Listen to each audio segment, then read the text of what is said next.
objection.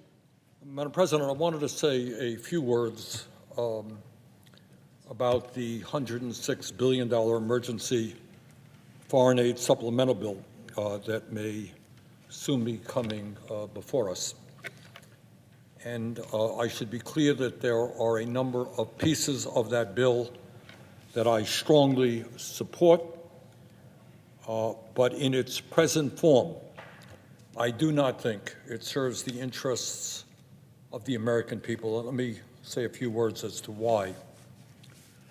First, while I strongly support Ukraine's valiant efforts to defend itself against Putin's invasion and Israel's need to defend itself against incoming rocket and missile attacks, I am deeply concerned that this legislation has no investments to address the needs of working families in the United States, 60% of whom are living paycheck to paycheck.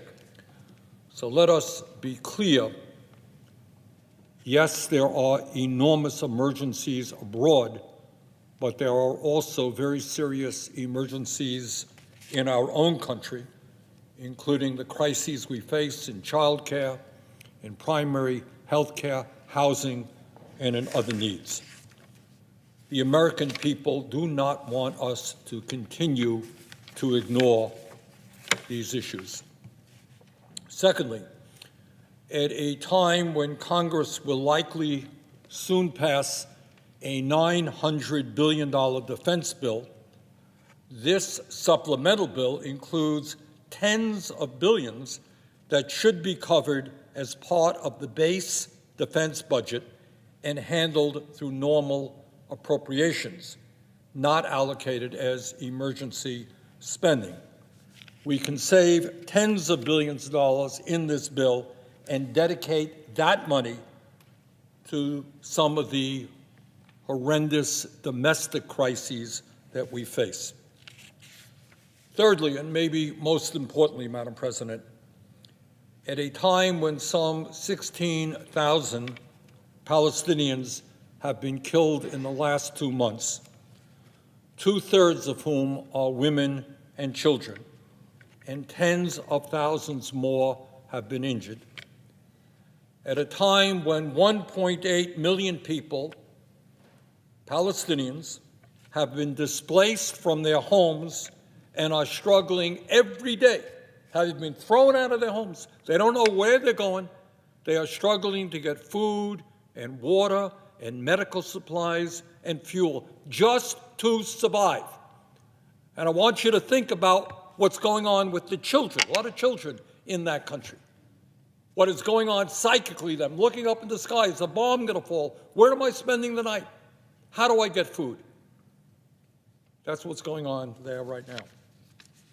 And Madam President, at a time when over 250 people have been killed in the West Bank, I'm not talking about Gaza, I'm talking about the West Bank, since October 7th, and more than 1,000 Palestinians have been driven off of their land in the West Bank.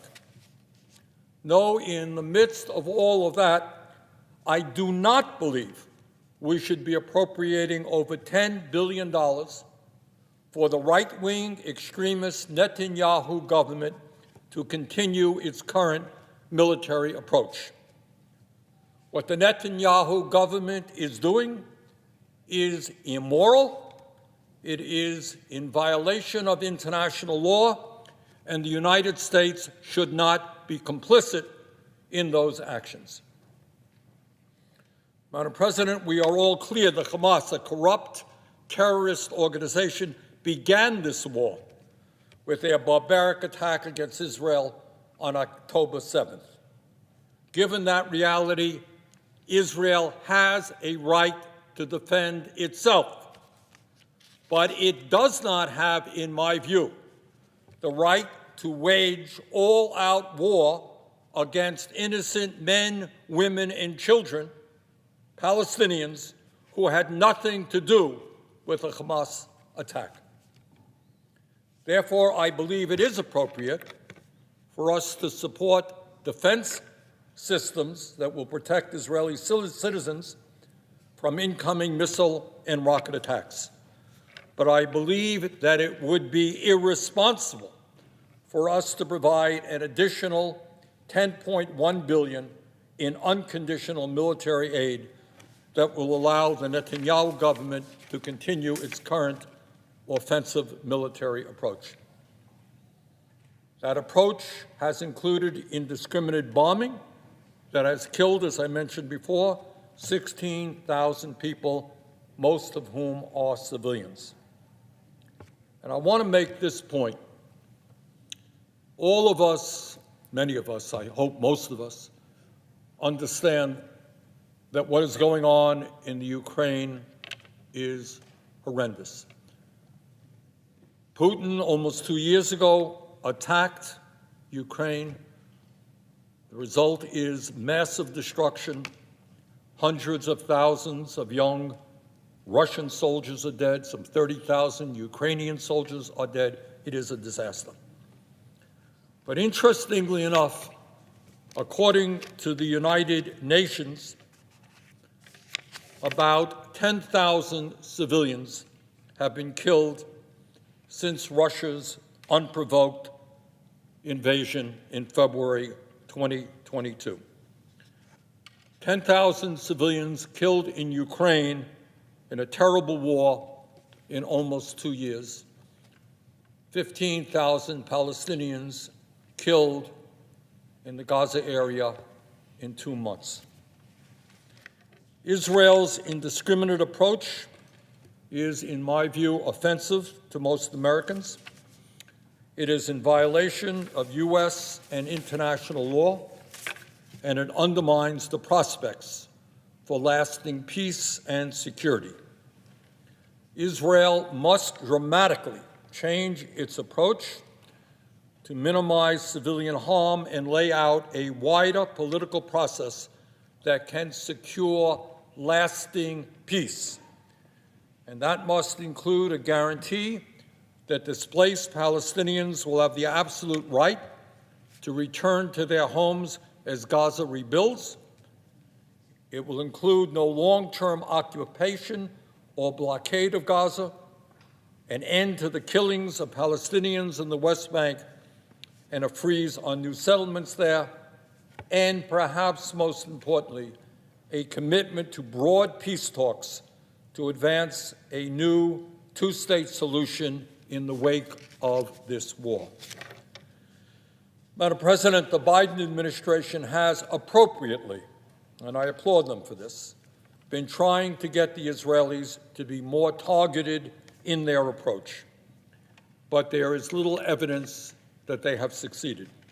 Just today, airstrikes, Israeli airstrikes, hit 2 UN schools housing displaced people. Today, 2 UN schools housing displaced Palestinians. More than 900 Palestinians have been killed since Friday. Israeli evacuation orders are delivered with little notice to people with no electricity and limited communication services, most of whom have already been displaced, have already been traumatized, and already lack basic necessities. And then, even then, the bombing continues. So, Madam President, as we proceed on this supplemental bill, which has some very, very important issues, count me in 100% for the humanitarian that we support, that we need, not only in Gaza, but all over this world. Count me in for that. Count me in for serious discussions about how we improve border security. Count me in to help the people of Ukraine withstand Putin's terrible invasion. But do not count me in to give another $10 billion to a right-wing extremist government in Israel, by the way, whose prime minister now, I guess their trial for corruption is continuing. Don't count me in to support that $10 billion. And with that, I would yield the floor and note the absence of a quorum.